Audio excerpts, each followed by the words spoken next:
എല്ലാവർക്കും പുതിയൊരു അധ്യയന വർഷത്തിലേക്ക് സ്വാഗതം. ഞാൻ Nitheesh Joseph, lecturer in mechanical engineering, government polytechnic college, Mananthavady. അപ്പോൾ നമ്മുടെ subject environmental science and disaster management എന്നുള്ളതാണ്. Subject code 3001. ഈ സബ്ജക്റ്റ് എല്ലാ ബ്രാഞ്ചിനും കോമൺ ആയിട്ടുള്ളൊരു പേപ്പറാണ്. മറ്റ് സബ്ജക്റ്റുകൾ പോലെ ബ്രാഞ്ചിൻ്റെ കോർ വിഷയങ്ങൾ പോലെ അത്ര തന്നെ ക്രെഡിറ്റ് ഇല്ല. ഇത് സബ്ജക്റ്റിൻ്റെ ക്രെഡിറ്റ് എന്ന് പറയുന്നത് മൂന്നാണ് ഇതിൻ്റെ ക്രെഡിറ്റ്. ഇനി മറ്റ് സബ്ജക്റ്റുകളെ അപേക്ഷിച്ച് അത്രയും പഠിക്കാൻ എന്താ പറയുക, ഇതിനകത്ത് ഡിസ്കസ് ചെയ്യുന്ന എല്ലാ കാര്യങ്ങളും തന്നെ നമ്മൾ മുമ്പ് ഒരുവിധം 3 മൊഡ്യൂൾസും മുമ്പ് പഠിച്ചിട്ടുള്ള കാര്യങ്ങൾ തന്നെയാണ്. 10ാം ക്ലാസ് വരെ അല്ലെങ്കിൽ +2 വരെയുള്ള ബയോളജി പോർഷൻസിൽ പഠിപ്പിച്ചിട്ടുള്ള എൻവയോൺമെൻറ്റൽ സയൻസാണ് ഇതിൻ്റെ മേജർ ടോപ്പിക്. ഈ 4th മൊഡ്യൂളിലോട്ട് വരുമ്പോൾ ഒരു ഡിസാസ്റ്റർ മാനേജ്മെൻറ്റാണ്. ഇപ്പോൾ നമ്മൾ കഴിഞ്ഞ വർഷങ്ങളിലൊക്കെ ആയിട്ട് കണ്ടു, പ്രളയമൊക്കെ ഉണ്ടായി. അപ്പോൾ അങ്ങനെ ഉള്ള അവസ്ഥകളിൽ എങ്ങനെ നമ്മൾ അതിന് വേണ്ടി പ്രിപ്പയർഡ് ആയിരിക്കണം, എങ്ങനെ അതിൻ്റെ ജീവഹാനിയൊക്കെ ഉണ്ടാകുന്നത് കുറയ്ക്കാൻ പറ്റും, എങ്ങനെ അത് ഡിസാസ്റ്റർ സംഭവിച്ചാൽ അതിന് രക്ഷ നേടാൻ പറ്റും, അങ്ങനെയുള്ളൊരു കുറച്ച് കാര്യങ്ങൾ ഡിസ്കസ് ചെയ്യുന്നതാണ് 4th മൊഡ്യൂൾ. അപ്പോൾ നമുക്ക് ടോപ്പിക്കിലോട്ട് വരാം. അപ്പോൾ subject environmental science and disaster management 3001.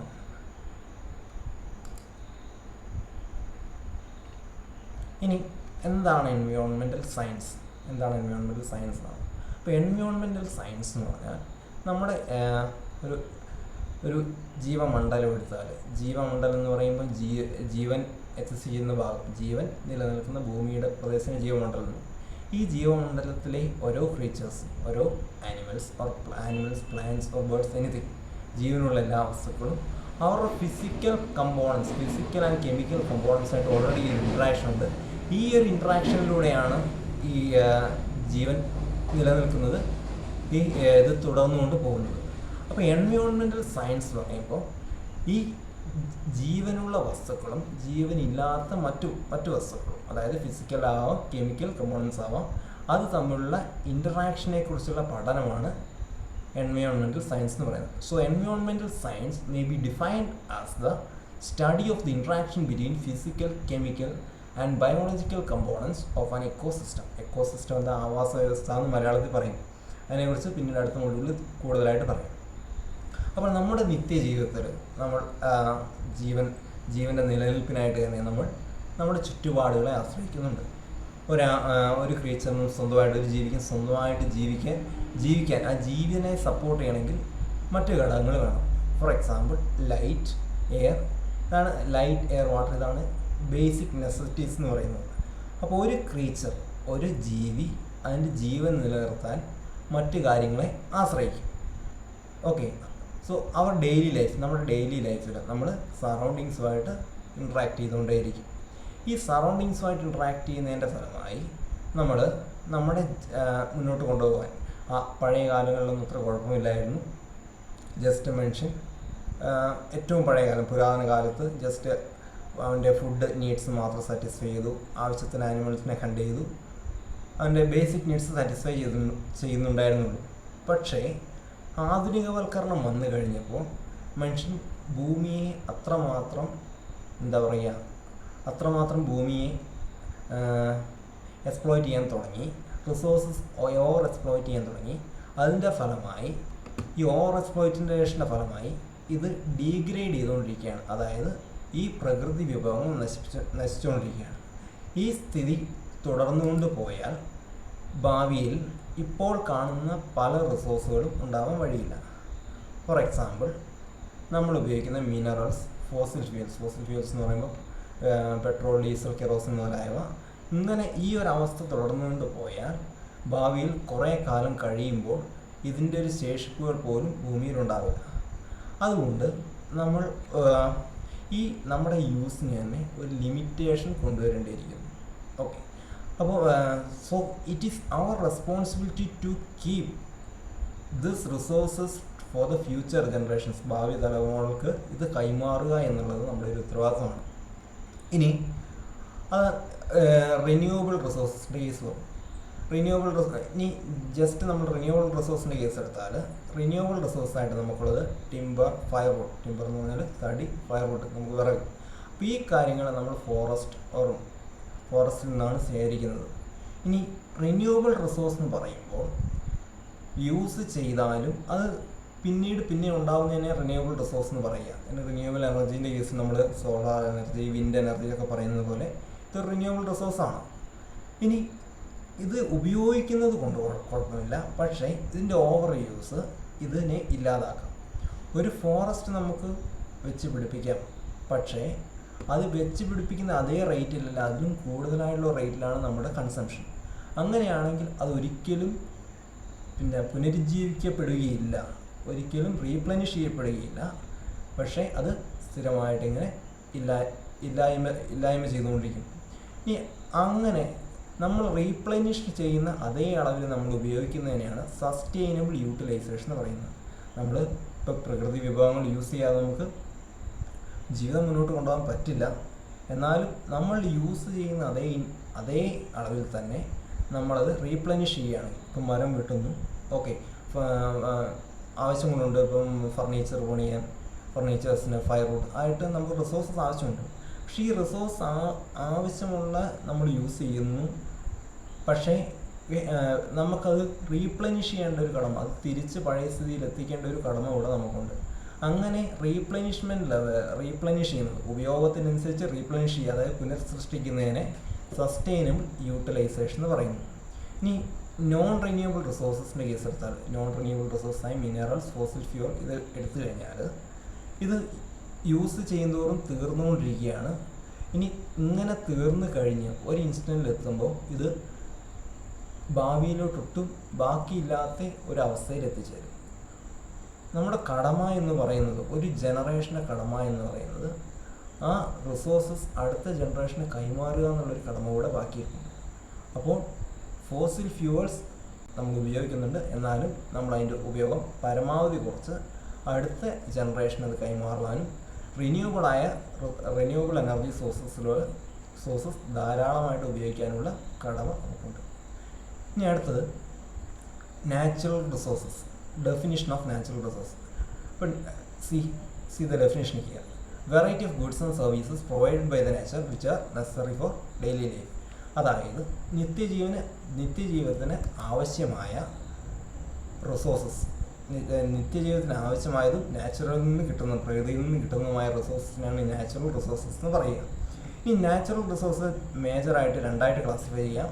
ഒന്ന് റിന്യൂവബിൾ റിസോഴ്സസ്, ഇപ്പം പേര് സൂചിപ്പിക്കുന്ന പോലെ തന്നെ renewable. So they can be regained by the efforts of the people after they have exhausted.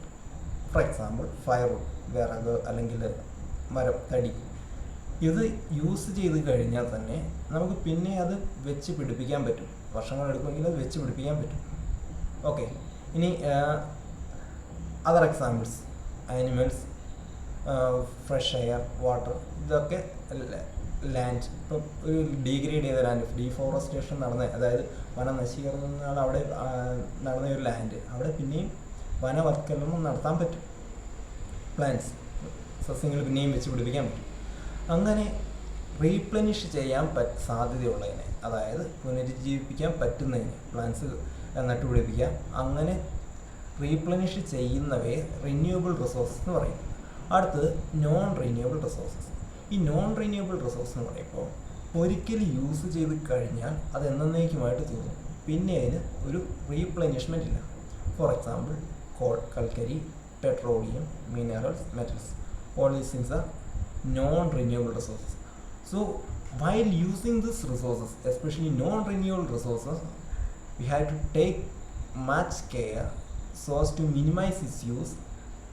Why? Because it's our responsibility to transfer or give these resources to the coming generations. നമ്മൾ natural റിസോഴ്സസിൻ്റെ major classifications പറഞ്ഞാൽ ഇനി sub ക്ലാസിഫിക്കേഷനായിട്ട് നമുക്ക് water resources, forest resources, energy resources ഇവയൊക്കെ ഉണ്ട്. അപ്പം ഇനി നമുക്ക് 1 by 1 ആയിട്ട് ഇത് ഡിസ്കസ് ചെയ്യാം. First let's discuss forest resources. ഇപ്പോൾ ഫോറസ്റ്റ് റിസോഴ്സസിനെ കുറിച്ച് പറയുമ്പോൾ ഫോറസ്റ്റ് എക്കോളജിക്കൽ ബാലൻസ് നിലനിർത്താൻ ഏറ്റവും വേണ്ട ഒരു ഘടകമാണ് ഫോറസ്റ്റ്. ഒരു എക്കോളജിക്കൽ ബാലൻസിന് ഒരു ജോഗ്രഫിക് റീജിയൻ്റെ ഏകദേശം 33% ഫോറസ്റ്റ് വേണമെന്നാണ് പറയുന്നത്. എന്നാലേ ഫ്രഷ് എയർ, ക്ലൈമറ്റ് റെഗുലേഷൻ, ഈ വക കാര്യങ്ങളൊക്കെ ഉണ്ട്. അതിനെക്കുറിച്ച് ഡീറ്റെയിൽ ആയിട്ട് ഡിസ്കസ് ചെയ്യാം. അപ്പോൾ ഒരു ലാൻഡിൻ്റെ ഒരു 33% ഫോറസ്റ്റായിട്ട് നിലനിർത്തണമെന്നാണ് പറയുക. ഇതിനെക്കുറിച്ച് കൂടുതൽ ഡിസ്കസ് ചെയ്യാം. So let's discuss in detail about forest resources. Now here we will discuss the economical importance of forest. Economical importance. ഈ എക്കണോമിക്കൽ ഇമ്പോർട്ടൻസ് എന്ന് പറയുമ്പോൾ ഫസ്റ്റ് വൺ ടിമ്പർ എന്ന് പറയുമ്പോൾ തടി. ഇപ്പോൾ ഫർണിച്ചർ ഉണ്ടാക്കാൻ, അതുപോലെ ബോട്ട്സ്, ബ്രിഡ്ജസ്, അതുപോലെയുള്ള ഐറ്റംസ് ഉണ്ടാക്കാൻ വേണ്ടി വുഡ് ആവശ്യമാണ്. വുഡ് മീൻസ് തടി, ടിമ്പർ ആവശ്യമാണ്. ടിമ്പർ നമുക്ക് കിട്ടുന്നത് മെയിനായിട്ട് ഫോറസ്റ്റിൽ നിന്നാണ്. ഫോറസ്റ്റിൽ നിന്ന് കൺസ്യൂം ചെയ്യുന്നതോടൊപ്പം തന്നെ ഇത് വെച്ച് പിടിപ്പിക്കുകയും വേണം. അടുത്തത് ഫ്യൂവൽ വുഡ് എന്ന് പറഞ്ഞാൽ നമ്മൾ ഫയർ വുഡ് എന്ന് പറയും, വിറക്. അടുത്തത് raw material for wood waste industries, അതായത് പേപ്പർ ഉണ്ടാക്കാനുള്ള പൾപ്പ്, പിന്നെ sports goods, for example cricket bat ഉണ്ടാക്കാനുള്ള നമ്മൾ വില്ലോ മരം ഉപയോഗിക്കും. കാശ്മീരിലൊക്കെയാണ് സാധാരണ വില്ലോ മരങ്ങൾ കണ്ടുവരുന്നത്. സ്പോർട്സ് ഗുഡ്സ് ഉണ്ടാക്കാൻ ഫർണിച്ചർ, മാച്ച് ബോക്സ് ഇൻഡസ്ട്രീസ്, തീപ്പെട്ടി വ്യവസായം, ഇതിനൊക്കെ നമ്മൾ റോ മെറ്റീരിയലായിട്ട് ഉപയോഗിക്കുന്നത് വുഡ് തന്നെയാണ്. അപ്പോൾ അതാണ് ഫോറസ്റ്റിൻ്റെ എക്കണോമിക്കൽ ഇമ്പോർട്ടൻസ് എന്ന് പറയുന്നതാണ്. All these things we are getting from forest. Next ecological uses. ഇപ്പോൾ എക്കോളജിക്കൽ യൂസസ് എന്ന് പറയുമ്പോൾ ഫസ്റ്റ് വൺ ഓക്സിജൻ. നമ്മൾ പഠിച്ചിട്ടുണ്ട് ഫോട്ടോസിന്തസിസ് വഴിയായിട്ട്, മലയാളത്തിൽ പറയുമ്പോൾ പ്രകാശ സംശ്ലേഷണം എന്ന് പറയും. ഫോട്ടോസിന്തസിസ് വഴിയായിട്ടാണ് plants carbon dioxide consume ചെയ്ത് ആ ഫോട്ടോസിന്തസിൻ്റെ ബൈ പ്രൊഡക്റ്റ് ആയിട്ട് കിട്ടുന്നതാണ് ഓക്സിജൻ. ഇനി ജീവികൾ സാധാരണ ശ്വസിക്കുന്ന ഓക്സിജനാണ്, ബ്രീത്ത് ഔട്ട് ചെയ്യുന്നത്, ഉച്ഛ്വസിക്കുന്നത് കാർബൺ ഡൈ ഓക്സൈഡാണ്. ഈ കാർബൺ ഡൈ ഓക്സൈഡിൻ്റെയും ഓക്സിജൻ്റെയും സന്തുലിതാവസ്ഥ അറ്റ്മോസ്ഫിയറിൽ അത് നിലനിർത്തുന്നത് എന്താണ്? ഈ ഫോറസ്റ്റാണ്. Forest means green plants. അപ്പോൾ ഈ CO2 ഈ പ്രോസസ്സിനെ CO2 അസിമിലേഷൻ എന്ന് പറയും. ഈ CO2 അസിമിലേഷനിൽ ഒരു മേജർ റോൾ എന്തിനുണ്ട്? മേജർ റോള് ഫോറസ്റ്റിനുണ്ട്. അടുത്തത് reducing global warming. So we have already heard of global warming. What is global warming? If the percentage of greenhouse gases such as carbon dioxide is increased beyond a level, the long wave radiations will not be reflected back. അതായത് സൂര്യനിൽ നിന്ന് പ്രകാശരശ്മികൾ reflect ചെയ്ത് തിരിച്ച് അന്തരീക്ഷത്തിലൂടെ തന്നെ പോകണം. പക്ഷേ carbon dye oxide പോലെയുള്ള green house ഗ്യാസിൻ്റെ പ്രസൻസ് ഉള്ളതുകൊണ്ട് ഇവ തിരിച്ചു പോകാൻ പറ്റുന്നില്ല. ഇതൊരു കണ്ടിന്യൂസ് റിഫ്ലക്ഷന് വിധേയമാകും. ഇങ്ങനെ ലൈറ്റ് റേസ് കണ്ടിന്യൂസ് റിഫ്ലക്ഷന് വിധേയമാകുമ്പോൾ എർത്തിൻ്റെ ടെമ്പറേച്ചർ കൂടും. ഇപ്പോൾ ഹ്യൂമൻ കംഫർട്ടബിൾ ടെമ്പറേച്ചർ എന്ന് പറയുമ്പോൾ ഏതാണ്ട് ഒരു 24 ഡിഗ്രി സെൽഷ്യസ് ഒക്കെയാണ്. 30+, 40+ ഒക്കെ വന്നാൽ ഒരു മനുഷ്യന്മാർക്ക് മാത്രമല്ല മൊത്തം ജീവികൾക്ക് ഒരു ഇൻകംഫോർട്ട് ഫീൽ ചെയ്യും. അപ്പോൾ അതിന് അത്യന്താപേക്ഷിതമായ കാര്യമാണ് ഓക്സിജൻ്റെ മാത്രമല്ല, ഓക്സിജൻ ബ്രീത്ത് ചെയ്യാൻ ഓക്സിജൻ വേണം. ഈ greenhouse gases especially carbon ഡൈ ഓക്സൈഡിൻ്റെ പെർസെൻറ്റേജ് ഒരു നിശ്ചിത അളവിൽ നിലനിർത്തുക എന്നുള്ളത് അതിനാവശ്യമാണ്. അപ്പോൾ പ്ലാന്റ്സ് ഈ കാർബൺ ഡൈ ഓക്സൈഡ് ഫോട്ടോസിന്തസിന് കൺസ്യൂം ചെയ്യുന്നത് കൊണ്ട് ഈ കാർബൺ ഡൈ ഓക്സൈഡിൻ്റെ പെർസെൻറ്റേജ് ഏതാണ്ട് ഒരു കോൺസ്റ്റൻറ്റ് ലെവലിൽ നിലനിർത്താൻ സാധിക്കുന്നു. അതുകൊണ്ടാണ് പ്ലാന്റ്സ് ഗ്ലോബൽ വാർമിങ്ങിൻ്റെ എഫക്റ്റ് കുറയ്ക്കും. ഇപ്പോൾ ഇൻഡസ്ട്രിയലൈസേഷൻ്റെ വകയായിട്ട്, വ്യവസായവൽക്കരണത്തിൻ്റെ ഭാഗമായിട്ട് കാർബൺ ഡൈ ഓക്സൈഡിൻ്റെ പെർസെൻറ്റേജ് ഒത്തിരി കൂടിയിട്ടുണ്ട്. എന്നാലും ഒരു പരിധിയിൽ നിലനിർത്താൻ സഹായിക്കുന്നത് ഈ ഫോറസ്റ്റുകളാണ്. ഇനി അടുത്തത് വൈൽഡ് ലൈഫ് ഹാബിറ്റാറ്റ് എന്ന് പറയുമ്പോൾ കാട്ടിലെ ജീവികൾക്കുള്ള വാസസ്ഥലം, പല ജീവികൾക്കുള്ള വാസസ്ഥലമാണ് ഫോറസ്റ്റ്. ഒരു ഹാബിറ്റാറ്റിൻ്റെ ഇമ്പോർട്ടൻസ് നമുക്കറിയാം. അപ്പോൾ ഹാബിറ്റാറ്റിൻ്റെ ഇമ്പോർട്ടൻസിനെ കുറിച്ച് കൂടുതൽ ഫുഡ് ചെയിനിലോട്ടും ഫുഡ് വെബിലോട്ടൊക്കെ വരുമ്പോൾ ഡിസ്കസ് ചെയ്യാം. ഫോർ എക്സാമ്പിൾ ഒരു കുറേ പ്രാണികളെ തിന്നുന്ന തവളകളുണ്ട്, അവിടെ നിന്ന് പിന്നെ സ്നേക്സ് ഉണ്ട്. ഇങ്ങനെ ഓരോ ക്രീച്ചറിൻ്റെയും എണ്ണം പ്രകൃതിയിലൊരു നിശ്ചിത അളവിൽ നിലനിൽക്കണം. ഏതെങ്കിലും ഒരു ക്രീച്ചർ സമ്പൂർണ്ണമായിട്ടില്ലാതായാൽ ആ സിസ്റ്റം മൊത്തം ഡിസ്റ്റർബ്ഡ് ആവും. അതുകൊണ്ട് അങ്ങനെയൊരു വൈൽഡ് ലൈഫ് ഹാബിറ്റാറ്റ്സ്, അങ്ങനെയുള്ളതിനൊരു എക്കോസിസ്റ്റം എന്ന് പറയും. അങ്ങനെ ഇഷ്ടം പോലെ എക്കോസിസ്റ്റംസ് എക്സിസ്റ്റ് ചെയ്യുന്ന ഒരു സ്ഥലമാണ് ഒരു ഫോറസ്റ്റ് എന്ന് പറയുന്നത്. അപ്പോൾ various wild life habitat exist ചെയ്യുന്ന ഒരു സ്ഥലമാണ് ഫോറസ്റ്റ്. അങ്ങനെ forest is A home for many creatures. Next one hydrological cycle. Hydro എന്ന് പറയുന്നത് വാട്ടറുമായിട്ട് ബന്ധപ്പെട്ടാണ്. അപ്പോൾ cycle means A continuous process cycle. അപ്പോൾ ഹൈഡ്രോളജിക്കൽ സൈക്കിൾ എന്ന് പറയുമ്പോൾ വെള്ളം മഴയായിട്ട് ഭൂമിയിലോട്ട് വരുന്നു, ഇനി ഇത് നീരാവിയായിട്ട് തിരിച്ചു പോകുന്നു, പിന്നെയും മഴയായിട്ട് വരുന്നു. ഈ സൈക്കിൾ കണ്ടിന്യൂ ചെയ്യണം. ഈ ഹൈഡ്രോളജിക്കൽ സൈക്കിൾ കണ്ടിന്യൂ ചെയ്യാൻ വേണ്ട ഏറ്റവും ആവശ്യമുള്ള ഘടകമാണ് ഫോറസ്റ്റ്. ഓക്കെ, അപ്പോൾ ക്ലൈമറ്റ് റെഗുലേഷൻ, ഇപ്പം ഈ ഡെസേർട്ടിൽ മഴ കുറവാണ് അല്ലേ, അതുപോലെ ഫോറസ്റ്റ് കവറുള്ളിടത്ത് എസ്പെഷ്യലി നമ്മുടെ കേരളം, ഈ പശ്ചിമഘട്ടമൊക്കെയുള്ള ഈ സ്ഥലങ്ങളിൽ നന്നായി മഴ ലഭിക്കുന്നുണ്ട്. അപ്പോൾ ഈ ഫോറസ്റ്റിന് ഈ ഹൈഡ്രോളജിക്കൽ സൈക്കിൾ, ഈ നീരാവിയായിട്ട് വെള്ളം പോകുന്നു, പിന്നെ മഴയായിട്ട് പെയ്യുന്നു, അങ്ങനെ ആ ഒരു ഹൈഡ്രോളജിക്കൽ സൈക്കിൾ നിലനിർത്താൻ ഏറ്റവും പ്രാധാന്യമുണ്ട് ഫോറസ്റ്റിന്. നെക്സ്റ്റ് വൺ സോയിൽ കൺസർവേഷൻ, മണ്ണ് സംരക്ഷണം. ഈ മഴയൊക്കെ വലിയ മഴയൊക്കെ ഉണ്ടായി കഴിയുമ്പോൾ മണ്ണൊലിപ്പിനുള്ള സാധ്യതയുണ്ട്. പക്ഷേ ഫോറസ്റ്റിൻ്റെ കേസിൽ നമുക്കറിയാം, മരങ്ങൾ വർഷത്തിൽ ഇല പൊഴിക്കും, അതവിടെ ഡീക്കേ ചെയ്യും, അതവിടെ ഒരു ബെഡ് പോലെ വർത്തിക്കും. ഇനി ഒരു ഫോറസ്റ്റിൽ മഴ പെയ്യുകയാണെങ്കിൽ ശക്തിയേറിയ മഴ ഡ്രോപ്പായിട്ടാണ് താഴോട്ട് വരും, മരങ്ങളിലൂടെ ഒഴുകി ഡ്രോപ്പായിട്ടാണ് താഴോട്ട് വരും. അങ്ങനെ ഇനി താഴോട്ട് വന്നാൽ തന്നെ ഒരു ലീഫിൻ്റെ ഒരു ബെഡുണ്ട്.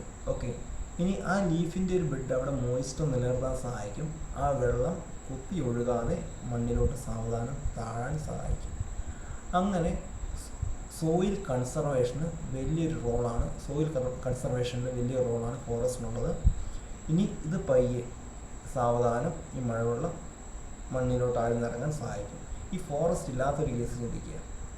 ഒരു ഓപ്പൺ ഏരിയയിൽ മഴ പെയ്യുമ്പോഴുള്ള അവസ്ഥ നമുക്കറിയാം. എന്തായിരുന്നു, മഴ വെള്ളം കുത്തി ഒലിച്ച് ആ മണ്ണ് മൊത്തം അവിടെ നിന്ന് പോവുക ചെയ്യുന്നത്, മണ്ണ് മൊത്തം പോകുന്നൊരു സ്ഥിതിയുണ്ട്. അപ്പോൾ ഫോറസ്റ്റിൻ്റെ കേസിൽ forest has a major role in soil conservation. Next one is forest resources ആണ്. ഫോറസ്റ്റ് റിസോഴ്സസ് എന്ന് പറയുമ്പോൾ honey, tubers and medicinal plants. Honey എന്ന് പറയാൻ അറിയാം, കാട്ടുതേൻ്റെ മെഡിസിനൽ വാല്യൂ നമുക്കറിയാം.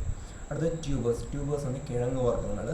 ഇനി കിഴങ്ങ് വർഗ്ഗങ്ങൾ സാധാരണ ശേഖരിക്കാറുള്ളത് ട്രൈബൽസ് ആയിരുന്നു, പക്ഷേ ഇപ്പോൾ ജീവിത രീതി മാറിയിട്ടുണ്ട്. ഇപ്പം പണ്ട് കാലത്തെ അപേക്ഷിച്ച് കുറവാണെങ്കിലും ട്രൈബൽസ് ഗോത്ര വർഗ്ഗക്കാർ അല്ലെ പിന്നെ അങ്ങനെയുള്ള ആൾക്കാർ കാട്ടുകിഴങ്ങുകൾ ശേഖരിക്കുന്നത് അതൊരു ഭക്ഷണത്തിൻ്റെ ഒരു ഭാഗമായിരുന്നു. Next medicinal plants. ധാരാളം പച്ചമരുന്നുകളുടെ ഒരു സോഴ്സാണ്, ഒരു മെഡിസിനൽ പ്ലാന്റ്സിൻ്റെ ഒരു വലിയ സോഴ്സാണ് ഫോറസ്റ്റ് എന്ന് പറയുന്നത്. അപ്പം ഇത്രയും കാര്യങ്ങളാണ് ഫോറസ്റ്റിൻ്റെ എക്കോളജിക്കൽ യൂസസ് എന്ന് പറയുന്നത്. അടുത്തത് ഡീഫോറസ്റ്റേഷൻ. മലയാളത്തിൽ നമ്മൾ വനനശീകരണം എന്ന് പറയും. So what is deforestation? So destroying the forest cover for some economical gains is called deforestation. അതായത് എന്തെങ്കിലും സാമ്പത്തിക ലാഭത്തിന് വേണ്ടി ഒരു ഫോറസ്റ്റിനെ നശിപ്പിക്കുന്ന ഒരു പ്രവണത, ആ പ്രോസസ്സിനാണ് ഡീഫോറസ്റ്റേഷൻ എന്ന് പറയുന്നത്. അപ്പം അങ്ങനെ ആവശ്യമെന്ന് പറയുന്നതെങ്കിൽ കൃഷി ചെയ്യാനാവാം, അല്ലെങ്കിൽ മരം മുറിക്കാനാവാം, ഇനി പിന്നെ സിറ്റികൾ, എക്സ്പാൻഷൻ ഓഫ് സിറ്റീസ്, അർബനൈസേഷൻ, നഗരവൽക്കരണത്തിനാവാം. ഈ കാര്യങ്ങൾക്ക് വേണ്ടി ഫോറസ്റ്റിനെ നശിപ്പിക്കുന്ന പ്രോസസ്സിനെയാണ് നമ്മൾ ഡീഫോറസ്റ്റേഷൻ അഥവാ വനനശീകരണം എന്ന് പറയുന്നത്. അപ്പോൾ നമുക്ക് 1 by 1 ആയിട്ട് ഡീഫോറസ്റ്റേഷൻ്റെ കാരണങ്ങൾ 1 by 1 ആയിട്ട് ഡിസ്കസ് ചെയ്യാം. ഫസ്റ്റ് വൺ അഗ്രികൾച്ചർ എന്ന് പറയുമ്പോൾ എങ്ങനെയാണ് കൃഷി ചെയ്യുന്നത് മൂലം എന്തുകൊണ്ടാണ് കൃഷി എങ്ങനെയാണ് ഡീഫോറസ്റ്റേഷൻ അതായത് വനനശീകരണത്തിന് കാരണമാകുമെന്ന് നോക്കാം. ഇപ്പോൾ ഇപ്പം ഇവിടെയൊന്നും കേരളത്തിൻ്റെ കേസൊന്നും അല്ലായിരിക്കും, ചില സ്ഥലങ്ങളിലൊക്കെ കൃഷി ചെയ്യാൻ വേണ്ടി എസ്പെഷ്യലി ട്രൈബൽ പീപ്പിൾ അവർ ഒരു ഏരിയ, ഫോറസ്റ്റിൻ്റെ ഒരു ഏരിയ ക്ലിയർ ചെയ്യും, മീൻസ് എല്ലാ മരങ്ങളൊക്കെ വെട്ടി കളയും, എന്നിട്ട് അവിടെ അവർ കൃഷി ചെയ്യും. കുറച്ച് വർഷങ്ങൾ അവിടെ കൃഷി ചെയ്ത് കഴിഞ്ഞ് അവർക്ക് തോന്നുകയാണ് ഈ മണ്ണിൻ്റെ ഫെർട്ടിലിറ്റി പോയി, ഫലപുഷ്ടി നഷ്ടപ്പെട്ടു എന്ന് വരുന്നൊരു ഘട്ടത്തിൽ അവർ ആ സ്ഥലം വിട്ട് അടുത്ത സ്ഥലത്തേക്ക് പോകും. ഈ പ്രോസസ്സ് ഇങ്ങനെ റിപ്പീറ്റ് ചെയ്തുകൊണ്ടിരിക്കും. ഈ പ്രോസസ്സ് റിപ്പീറ്റ് ചെയ്യപ്പെടുന്നതോടൊപ്പം ഈ ഫോറസ്റ്റ് ഏരിയ നശിപ്പിച്ചുകൊണ്ടിരിക്കും, വനനശീകരണം നടന്നുകൊണ്ടിരിക്കും. ഇതിനെ ഷിഫ്റ്റിംഗ് കൾട്ടിവേഷൻ എന്ന് പറയുക. അപ്പോൾ അങ്ങനെയാണ് അഗ്രികൾച്ചർ, കൃഷി വനനശീകരണത്തിന് കാരണമാണ്. അങ്ങനെയാണ്. നെക്സ്റ്റ് വൺ കൊമേഴ്ഷ്യൽ ലോയിങ്. കൊമേഴ്സ് എന്ന് പറയുമ്പോൾ തന്നെ അറിയാം, സാമ്പത്തികമായിട്ട് ബന്ധപ്പെട്ടതാണ്. കൊമേഴ്ഷ്യൽ ലോയിങ് എന്ന് പറയുമ്പോൾ ഈ വ്യാവസായിക ആവശ്യങ്ങൾക്ക് വേണ്ടിയിട്ട് മരം മുറിക്കുന്നതിനാണ് കൊമേഴ്ഷ്യൽ ലോയിങ് എന്ന് പറയുന്നത്. ഇപ്പോൾ ഫർണിച്ചർ അങ്ങനെയുള്ള കാര്യങ്ങൾ, ഫർണിച്ചർ ഉണ്ടാക്കാൻ പിന്നെ അങ്ങനെയുള്ള പല കാര്യങ്ങൾക്ക് വേണ്ടിയിട്ട് നമ്മൾ മരം മുറിക്കുക. ഒരു എക്കണോമിക് ഗെയിനിന് വേണ്ടി ഫോറസ്റ്റിനെ ഡിസ്ട്രോയ് ചെയ്യുന്നതിന് കൊമേഴ്ഷ്യൽ ലോയിങ് എന്ന് പറയുന്നത്. അടുത്തത് മൈനിങ്, ഖനനം. അതായത് ഒരു മിനറൽസിൻ്റെ സോഴ്സ് കണ്ടെത്തി കഴിഞ്ഞാൽ അവിടെ മൈനിങ് ആരംഭിക്കും. മൈനിങ് ആരംഭിക്കാൻ നമ്മൾ കുറേ ഏരിയ, ഫോറസ്റ്റിൻ്റെ കുറേ ഏരിയ ക്ലിയർ ചെയ്യേണ്ടതായിട്ട് വരും. ഇവിടുന്ന് ഖനനം ചെയ്യുന്ന മണ്ണൊക്കെ വേറൊരു സ്ഥലത്ത് കൊണ്ടുപോയിടണം, അതിന് കുറേ ഏരിയ കണ്ടെത്തണം. പിന്നെ ഒരു ഖനനം ചെയ്തൊരു ഏരിയ പിന്നെ ഒരു പഴയ പോലെ ഒരു ഫോറസ്റ്റ് ആണെങ്കിൽ യാതൊരു സാധ്യതയില്ല. അപ്പം അങ്ങനെയാണ് മൈനിങ് ഡീഫോറസ്റ്റേഷന് കാരണമാകുന്നത്. ഒരു മിനറലിൻ്റെ പ്രസൻസ്, ഒരു ഏതെങ്കിലും മിനറൽസിൻ്റെ പ്രസൻസ് അവിടെ കണ്ടു കഴിഞ്ഞാൽ ആ മിനറൽ എക്സ്പ്ലോയിറ്റ് ചെയ്യാൻ വേണ്ടി ആ കുറേ റീജിയണിലെ ഫോറസ്റ്റ് ക്ലിയർ ചെയ്ത് ഖനനം നടത്തി ഈ ഖനനം നടത്തുന്ന മണ്ണ് വേറൊരു റീജിയണിൽ കൊണ്ടുപോയിട്ട് അത് അത്രയും റീജിയനൂടെ ഡീഫോറസ്റ്റേഷന് വിധേയമായി, വനനശീകരണത്തിന് വിധേയമായി, അങ്ങനെ ഈ ഫോറസ്റ്റ് ഏരിയ കുറയുന്നു. ഓക്കെ, അങ്ങനെയാണ് മൈനിങ് ഡീഫോറസ്റ്റേഷന് കാരണമാകുന്നത്. അടുത്തത് ഇൻക്രീസിങ് പോപ്പുലേഷൻ, ജനസംഖ്യാ വർധനം. ജനസംഖ്യാ വർധനം എങ്ങനെയാണ് ഡീഫോറസ്റ്റേഷന് കാരണമാകുക? ജനസംഖ്യ കൂടി കഴിയുമ്പോൾ റിസോഴ്സസിൻ്റെ ആവശ്യകതയും കൂടി. ഇങ്ങനെ റിസോഴ്സസിൻ്റെ ആവശ്യകത കൂടിക്കഴിയുമ്പോൾ മേൽപ്പറഞ്ഞ കാര്യങ്ങൾക്ക് തന്നെ അഗ്രികൾച്ചർ ആവാം. ഓക്കെ, ആൾക്കാർ കൂടുമ്പോൾ ഫുഡ് പ്രൊഡക്ഷൻ കൂട്ടണം, അതിന് കുറേ ഏരിയ കൃഷി ചെയ്യേണ്ടതായിട്ട് വരും. ഇനി കൊമേഴ്ഷ്യൽ ലോയിങ്ങിൻ്റെ കേസിൽ പറയുമ്പോൾ കുറേ മരം ആവശ്യമായിട്ട് വരും, ഇൻഡസ്ട്രി വർക്ക് ചെയ്യാൻ കുറേ മരം ആവശ്യമായിട്ട് വരും. കാരണം ഇത്രയും ആൾക്കാരുടെ നീഡ്സ് സാറ്റിസ്ഫൈ ചെയ്യണം. ഇനി മൈനിങ്, ഇത്രയും ആൾക്കാർക്ക് വേണ്ട റിസോഴ്സ് വേണം. അങ്ങനെ പോപ്പുലേഷൻ ഇൻക്രീസ് ചെയ്യുമ്പോൾ അത് ബാക്കി എല്ലാത്തിലോട്ടും പ്രതിഫലിക്കും. റിസോഴ്സസ് കൂടുതൽ എക്സ്പ്ലോയിറ്റ് ചെയ്യപ്പെടും, അത് വനനശീകരണത്തിന് കാരണമാകും. അടുത്തത് അർബനൈസേഷൻ ആൻഡ് ഇൻഡസ്ട്രിയലൈസേഷൻ. അർബനൈസേഷൻ എന്ന് പറയുമ്പോൾ നഗരവൽക്കരണം. ഇപ്പം നഗരം കുറേ കെട്ടിടങ്ങളൊക്കെ പണിയാനായിട്ട്, ഇപ്പോൾ ഫോറസ്റ്റ് കവറായി കിടന്ന ഒരു സ്ഥലം കെട്ടിടങ്ങളൊക്കെ പണിയാനായിട്ട് വർഷങ്ങളെടുത്ത് കുറേ റീജിയൻ ഇങ്ങനെ ഈ നിലവിൽ വനമായിരുന്ന സ്ഥലം കെട്ടിടങ്ങളൊക്കെ പണ്ട് സാവധാനം വർഷങ്ങൾ കഴിയുമ്പോൾ അതൊരു വലിയൊരു സിറ്റി, ഒരു നഗരമായി മാറുന്നതിന് അർബനൈസേഷൻ എന്ന് പറയും. ഇനി ഇൻഡസ്ട്രിയലൈസേഷൻ, നേരത്തെ മൈനിങ് ഒക്കെ ആയിട്ട് റിലേറ്റഡ് ആണ് ഇൻഡസ്ട്രിയലൈസേഷൻ. ഇൻഡസ്ട്രിയൽ പ്ലാന്റൊക്കെ കെട്ടിപ്പൊക്കുന്നത് ഈ വനം കുറേ നശിപ്പിച്ചുകൊണ്ട് തന്നെയാണ്. ഓക്കെ, വനനശീകരണം കുറേ ഭാഗത്ത് ഫോറസ്റ്റ് ഒക്കെ നശിപ്പിച്ചുകൊണ്ട് തന്നെയാണ്, മരങ്ങളൊക്കെ വെട്ടി ആ ഭാഗം ക്ലിയർ ചെയ്തുകൊണ്ടാണ് വലിയ ഇൻഡസ്ട്രിയൽ സെൻറ്റേഴ്സ് സെറ്റപ്പ് ചെയ്യുന്നത്. അതാണ് വനനശീകരണത്തിന് ഒരു കാരണം. ഇനി അടുത്തത് കൺസ്ട്രക്ഷൻ ഓഫ് ഡാംസ്. എങ്ങനെയാണ് ഈ ഡാം കൺസ്ട്രക്ട് ചെയ്യുന്നത് വനനശീകരണത്തിന് കാരണമാകുന്നത്?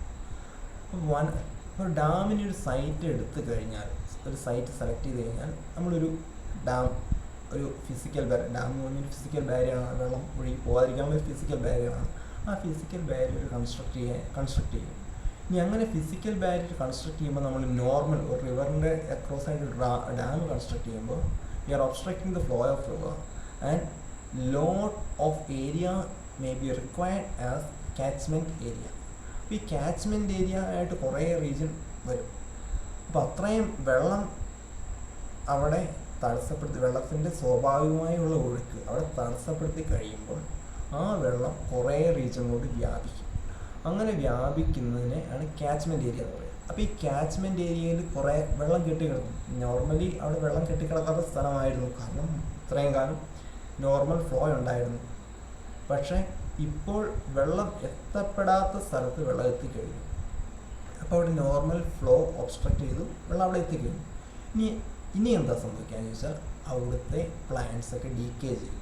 ഓക്കെ, ഡീക്കേ ചെയ്യും മീൻസ് അതൊക്കെ ചീഞ്ഞ് നശിക്കും. അങ്ങനെ അത് എന്തിന് കാരണമാകും? വനനശീകരണത്തിന് കാരണമാകും. അടുത്തത് ഫോറസ്റ്റ് ഫയർസ്. ഇനി ഫോറസ്റ്റ് ഫയർ എന്ന് പറയുമ്പോൾ കാട്ടുതീ സാധാരണ ഇപ്പം ഈ അടുത്ത കാലത്തൊക്കെ ഓസ്ട്രേലിയയിലൊക്കെ ഉണ്ടായത് നമ്മൾ കണ്ടു.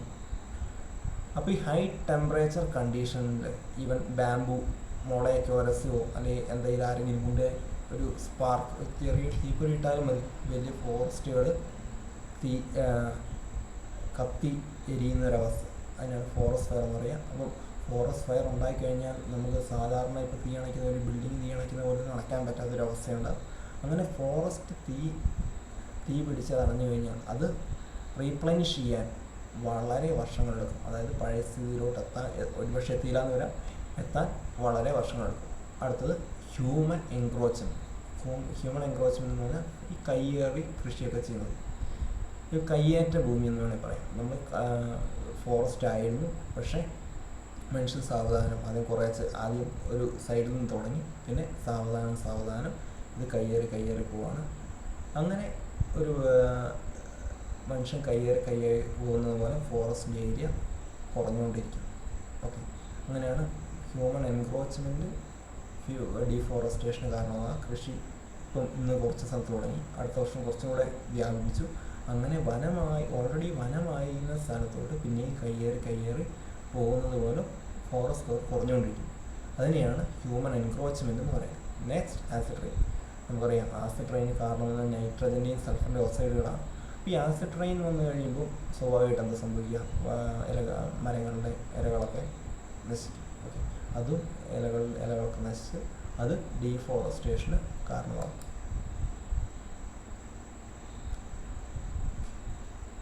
ഇനി അടുത്തത് ഡീഫോറസ്റ്റേഷൻ കൊണ്ടുള്ള പ്രോബ്ലംസ്. ഒന്ന് എക്കോളജിക്കൽ ഇംബാലൻസ് എന്ന് പറയുമ്പോൾ ഇപ്പോൾ നമ്മൾ ഫുഡ് ചെയിൻ, ഫുഡ് വെബ് എന്നതിനെക്കുറിച്ചൊക്കെ അടുത്ത മൊഡ്യൂളിൽ പഠിക്കും. അപ്പോൾ ഏതെങ്കിലും ഒരു ക്രീച്ചർ, അപ്പോൾ ഡീഫോറസ്റ്റേഷൻ വകയായിട്ട് ഏതെങ്കിലും ഒരു ക്രീച്ചർ ഡെസ്ട്രോയ് ചെയ്യപ്പെട്ട് കഴിഞ്ഞാൽ, ഇല്ലായ്മ ചെയ്യപ്പെട്ട് കഴിഞ്ഞാൽ ബാക്കി എല്ലാവരെയും ബാധിക്കും. ഇനി വേറൊരു കാര്യം, എക്കോളജിക്കൽ ഇംബാലൻസിനെ കുറിച്ച് പറയുമ്പോൾ നമ്മുടെ ഓക്സിജൻ്റെ അവൈലബിലിറ്റി കുറയും എന്നുള്ളതാണ്.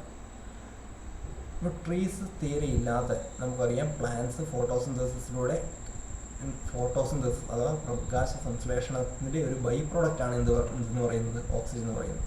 അപ്പോൾ ഈ പ്രകാശ സംശ്ലേഷണത്തിൻ്റെ ബൈ പ്രോഡക്റ്റായ ഓക്സിജൻ ഉള്ളതുകൊണ്ടാണ്, ഓക്സിജൻ്റെ പ്രസൻസ് ഉള്ളതാണ് നമ്മൾ ശ്വസിക്കുന്നത്. ഇനി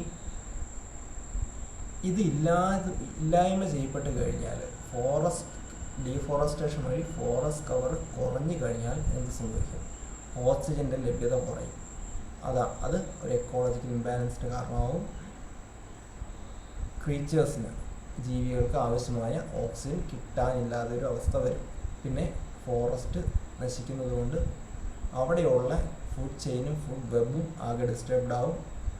ചില ജീവികളുടെ നാശത്തിനും അത് കാരണമാവും. അങ്ങനെ ചില ജീവികളുടെ നാശത്തിന് കാരണമാകുമെന്ന് പറയുമ്പോൾ അതിനെ ഡിപ്പെൻഡ് ചെയ്യുന്ന മറ്റൊരു ജീവിയുടെ നാശത്തിനും അത് കാരണമാകും.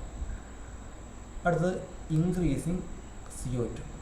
അത് ഞാൻ ഫോട്ടോസിന്തസിസുമായിട്ട് ബന്ധപ്പെട്ട് ഓൾറെഡി പറഞ്ഞു കഴിഞ്ഞു. അതായത് ഈ ഫോട്ടോസിന്തസിസ് നടക്കണമെങ്കിൽ സ്വാഭാവികമായിട്ട് അവിടെ എന്ത് വേണം? പ്ലാന്റ്സ് വേണം. ഇത് ഫോട്ടോസിന്തസിസ് നടക്കുന്നില്ല എങ്കിൽ നമ്മൾ പുറത്തു വിടുന്ന കാർബൺ ഡൈ ഓക്സൈഡ്, ഇനി പല ഇൻഡസ്ട്രീസിൽ നിന്നും കാർബൺ ഡൈ ഓക്സൈഡിന് ഇഷ്ടംപോലെ സോഴ്സ് ഉണ്ട്. Automobile exhaust from industries. ഈ കാർബൺ ഡൈ ഓക്സൈഡ് മൊത്തം അന്തരീക്ഷത്തിൽ അടിഞ്ഞുകൂടുകയും ഇത് ഗ്ലോബൽ വാർമിങ്ങിന് കാരണമാവുകയും ചെയ്യും. അങ്ങനെ ഫ്രഷ് എയർ കിട്ടാത്തൊരവസ്ഥയിലോട്ടെത്തും. പിന്നെ ഡീഫോറസ്റ്റേഷൻ കൊണ്ട് അടുത്ത പ്രോബ്ലം എന്ന് പറഞ്ഞാൽ ഫ്ലഡ്സ്, വെള്ളപ്പൊക്കങ്ങൾക്ക് കാരണമാകാം. ഇനി അടുത്തത് ഡിസ്ട്രക്ഷൻ ഓഫ് റിസോഴ്സസ്. ഓൾറെഡി പറഞ്ഞു കഴിഞ്ഞിപ്പം മരം, ടിമ്പറൊക്കെ എക്സ്പ്ലോയിറ്റ് ചെയ്ത് കഴിഞ്ഞാൽ, ആവശ്യത്തിലധികം ഒരു ക്രമാതീതമായിട്ട് ഉപയോഗിച്ച് കഴിഞ്ഞാൽ പിന്നീട് നമുക്കത് ഉപയോഗിക്കാനുണ്ടാവുന്നില്ല. കാരണം ഇത് റീപ്ലേസ്മെൻറ്റിന്, അത് പുനരുജ്ജീവിക്കാൻ സമയമെടുക്കും. പരമാവധി നമ്മുടെ റിസോഴ്സസ് എന്ത് തന്നെയാണ്, റിന്യൂവബിൾ ആയാലും നോൺ റിന്യൂവബിൾ ആയാലും ഉപയോഗിക്കുന്നത്. ഫോറസ്റ്റ് റിസോഴ്സ് എന്ന് പറഞ്ഞാൽ റിന്യൂവബിൾ റിസോഴ്സാണ്, കാരണം ഫോറസ്റ്റ് പിന്നെ നമുക്ക് വെച്ച് പിടിപ്പിക്കാം. എന്നാലും യൂസ് ചെയ്യുമ്പോൾ ബി കെയർഫുൾ. അടുത്തത് ലോസ് ഓഫ് ബയോഡൈവേഴ്സിറ്റി. ബയോഡൈവേഴ്സിറ്റി എന്ന് പറയുന്നത് ജൈവ വൈവിധ്യം. ഇപ്പോൾ ജൈവ വൈവിധ്യം കുറയാൻ, ജൈവ വൈവിധ്യം നഷ്ടപ്പെടാൻ ഇത് കാരണമാകും. ഫോറസ്റ്റ് ജൈവ വൈവിധ്യം എന്ന് പറയുന്നത് ജീവികളിലെ വൈവിധ്യമാണ്. പല ടൈപ്പ്, ഇഷ്ടംപോലെ പ്രാണികൾ, പിന്നെ അങ്ങനെ എല്ലാ ജീവികളിലും പല വെറൈറ്റീസ് ഉണ്ടാകും. അതാണ് ജൈവ വൈവിധ്യം എന്ന് പറയുന്നത്. അപ്പോൾ മനുഷ്യൻ്റെ ഈ കടന്നാക്രമണം മൂലം, മനുഷ്യൻ്റെ ഓവർ എക്സ്പ്ലോയിറ്റേഷൻ, റിസോഴ്സിലെ ഓവർ എക്സ്പ്ലോയിറ്റേഷൻ മൂലം ചില ജീവികൾ അപ്പാടെ അപ്രത്യക്ഷമായേക്കാം. നമ്മൾ ഡോഡോൻ്റെ കഥയൊക്കെ കേട്ടിട്ടുണ്ടാവാം. ഓക്കെ, അങ്ങനെ ഈ ഡീഫോറസ്റ്റേഷൻ മൂലം ഏതെങ്കിലും ഒരു ക്രീച്ചർ നശിക്കുന്നത് മൂലം അതിനെ ഡിപ്പെൻഡ് ചെയ്യുന്ന അടുത്ത ക്രീച്ചറിന് വംശനാശം സംഭവിച്ചേക്കാം. Next one, climate change. നമുക്കറിയാം ഫോറസ്റ്റ് കവർ ധാരാളം ഉള്ളിടത്ത് മഴ ഒക്കെ ധാരാളം ഉണ്ട്. ഓക്കെ, ആ ഹൈഡ്രോളജിക്കൽ സൈക്കിൾ മെയിൻറ്റെയിൻ ചെയ്യാൻ, അതായത് വെള്ളം നീരാവിയായി പോകുന്നു, പിന്നെ മഴ പെയ്യുന്നു, ഇത് മെയിൻറ്റെയിൻ ചെയ്യുന്നതിലും ടെമ്പറേച്ചർ മെയിൻറ്റെയിൻ ചെയ്യുന്നതിലും ഫോറസ്റ്റിന് വലിയ റോളാണ് ഉള്ളത്. അങ്ങനെ ഡീഫോറസ്റ്റേഷൻ മൂലം ഈ ഡീഫോറസ്റ്റേഷൻ, അതായത് വനനശീകരണം മൂലം അത് ക്ലൈമറ്റ് ചേഞ്ചിന് കാരണമായേക്കാം. പിന്നെ താപനില ക്രമാതീതമായി ഉയർന്നേക്കാം, ആവശ്യത്തിന് മഴ കിട്ടാതാവാം. അടുത്തത് ഡെസേർട്ടിഫിക്കേഷൻ. ഡെസേർട്ടിഫിക്കേഷൻ എന്ന് പറയുമ്പോൾ മരുഭൂമിവൽക്കരണം എന്ന് പറയും. ഇങ്ങനെ മരുഭൂമി ഇപ്പോൾ ഇന്ന് നമ്മൾ കാണുന്നൊരു ഫോറസ്റ്റ് റീജിയൻ, ഫോറസ്റ്റ് കവേർഡ് ആയിട്ടുള്ള റീജിയൻ നാളെ ഒരു മരുഭൂമിയായിട്ട്, ഇങ്ങനെ ഈ ഓവർ എക്സ്പ്ലോയിറ്റേഷൻ മൂലം, വനനശീകരണം മൂലം നാളെ ഇന്ന് നമ്മൾ കാണുന്ന ഫോറസ്റ്റ് ഒരു 10-20 വർഷം കഴിയുമ്പോൾ ഒരു മരുഭൂമിയായിട്ട് രൂപപ്പെട്ടേക്കാം. ഇങ്ങനെ ഈ ഡെസേർട്ടിഫിക്കേഷൻ ബാക്കി നേരത്തെ പറഞ്ഞ കാര്യങ്ങളായിട്ട് കണക്ട് ചെയ്യുമ്പോൾ കാർബൺ ഡൈ ഓക്സൈഡിൻ്റെ ഇൻക്രീസിന് കാരണമാകാം, ഗ്ലോബൽ വാർമിങ്ങിന് കാരണമാകാം, ബയോഡൈവേഴ്സിറ്റി ലോസിന് കാരണമാകും. അപ്പോൾ ഇതൊക്കെ അങ്ങോട്ട് കണക്റ്റഡ് ആണ്. ഗ്ലോബൽ വാർമിങ്ങിനെ കുറിച്ച് ഓൾറെഡി പറഞ്ഞു. അടുത്തത് ലോവേഴ്സ് വാട്ടർ ടേബിൾ. അപ്പോൾ വെള്ളം സംരക്ഷിച്ച് നിർത്തുന്നതിൽ ഫോറസ്റ്റിന് നല്ലൊരു പങ്കുണ്ട്. ഇനി ഈ ഫോറസ്റ്റ് ഉള്ളതുകൊണ്ട് നമ്മൾ സോയിൽ ഇറോഷൻ പ്രിവെൻറ്റ് ചെയ്യുന്നു. ഒരു ഫോറസ്റ്റിൻ്റെ ഒരു വലിയ റീജിയനെ നമ്മളൊരു കനോപ്പി എന്ന് പറയാം. മുകളിൽ നോക്കുമ്പോൾ ഒരു ഏരിയൽ വ്യൂവിൽ സറൗണ്ട് ചെയ്തിരിക്കുന്ന ആ പച്ചപ്പായിട്ടുള്ള റീജിയനെ ഒരു കനോപ്പി എന്ന് പറയും. അപ്പോൾ മഴ പെയ്യുമ്പോൾ ഈ വെള്ളം വളരെ സാവധാനം മരത്തിൽ കൂടെ താഴോട്ട് ഇറങ്ങുക. ഇനി അത് വെള്ളത്തിലോട്ട്, ആ വെള്ളം മണ്ണിലോട്ട് സാവധാനം താഴ്ന്നിറങ്ങുകയും ചെയ്യും. അങ്ങനെ ഒരു വാട്ടർ ടേബിൾ മെയിൻറ്റെയിൻ ചെയ്യണം. വാട്ടർ ടേബിൾ എന്ന് പറഞ്ഞാൽ നമ്മൾ എവിടെ വരെ ഡിഗ് ചെയ്ത് പോകുമ്പോഴാണോ വെള്ളം കാണുന്നത്, ആ ഒരു വാട്ടർ ലെവൽ, ആ വാട്ടർ ടേബിൾ, ഇപ്പം കിണർ കുഴിക്കുന്ന കേസിൽ വാട്ടർ ടേബിളിൻ്റെ കാര്യം പറയാം, ആ ഒരു വെള്ളത്തിൻ്റെ ലെവൽ മെയിൻറ്റെയിൻ ചെയ്യാൻ സഹായിക്കുന്നതാണ് ഫോറസ്റ്റ്. ഈ ഫോറസ്റ്റിൻ്റെ നാശം, വനനശീകരണം വാട്ടർ ടേബിൾ കുറയുന്നതിനൊരു കാരണമാകാം. ഇനി എന്തുകൊണ്ടാണ് കാരണമാകുന്നത്? ഈ വെള്ളം ഒഴുകിപ്പോവുകയാണ്, വെള്ളം കണ്ടിന്യൂസ് ആയിട്ട് ഒഴുകിപ്പോവുകയാണ്. ഇതെവിടെയും മണ്ണിനോട്ട് ഇറങ്ങാനുള്ളൊരു സാധ്യത വെള്ളത്തിനില്ല. മണ്ണും വെള്ളവും, ആ ഫലപുഷ്ടിയുള്ള മണ്ണും മേൽമണ്ണും ഇത് ഒഴുകിപ്പോവുകയാണ്. അപ്പം സോയിൽ ഇറോഷന്, വാട്ടർ ടേബിൾ കുറയാനും കാരണം എന്ത് തന്നെയാണ്? ഈ ഡീഫോറസ്റ്റേഷൻ തന്നെയാണ്. അടുത്തത് ലോസ് ഓഫ് ഫെർട്ടൈൽ ലാൻഡ്, അതായത് നമ്മുടെ ഫലപുഷ്ടിയുള്ള മണ്ണ് നഷ്ടപ്പെടും. നമുക്കറിയാം ഫലപുഷ്ടിയുള്ള മണ്ണെന്ന് പറയുന്നത് മേൽമണ്ണാണ്. ഈ ഫോറസ്റ്റ് കവറുള്ളിടത്ത് ഈ വെള്ളം വളരെ സാവധാനം ഇറങ്ങുന്നത് കൊണ്ട് മണ്ണിനൊരു ഉരുപ്പില്ല, പയ്യെ വെള്ളം സാവധാനോടെ താഴും. പക്ഷേ ഫോറസ്റ്റ് കവറില്ലാത്തൊരു റീജിയനിൽ മഴ പെയ്താൽ ഈ മേൽമണ്ണിനെ വഹിച്ചുകൊണ്ട് ആ വെള്ളം പോകും. അങ്ങനെ ആ മേൽമണ്ണ് നഷ്ടപ്പെടുകയും ആ മണ്ണിൻ്റെ ഫലപുഷ്ടി പോകാൻ അതൊരു കാരണമാവുകയും ചെയ്യും. നമ്മൾ ഈ ക്ലാസ്സിലെ എൻവയോൺമെൻറ്റൽ സയൻസ് എന്താണ് ഡിസ്കസ് ചെയ്തു, നാച്ചുറൽ റിസോഴ്സ് എന്താണ് ഡിസ്കസ് ചെയ്തു. ഇനി നാച്ചുറൽ റിസോഴ്സിൻ്റെ ക്ലാസിഫിക്കേഷൻ പറഞ്ഞു. അതിൽ ഒന്നായ ഫോറസ്റ്റ് റിസോഴ്സ് കാര്യമായിട്ട് ഡിസ്കസ് ചെയ്തു. ഡീഫോറസ്റ്റേഷൻ പറഞ്ഞു, ഡീഫോറസ്റ്റേഷൻ്റെ പ്രോബ്ലംസ്, ഡീഫോറസ്റ്റേഷൻ കൊണ്ടുണ്ടാകുന്ന ഭവിഷ്യത്തുകൾ പറഞ്ഞു. ഇത്രയും കാര്യങ്ങൾ കൊണ്ട് നമുക്ക് ഈ ലെക്ചർ അവസാനിപ്പിക്കാം. അടുത്തൊരു ടോപ്പിക്കുമായിട്ട് നമുക്ക് അടുത്ത ക്ലാസ്സിൽ കാണാം.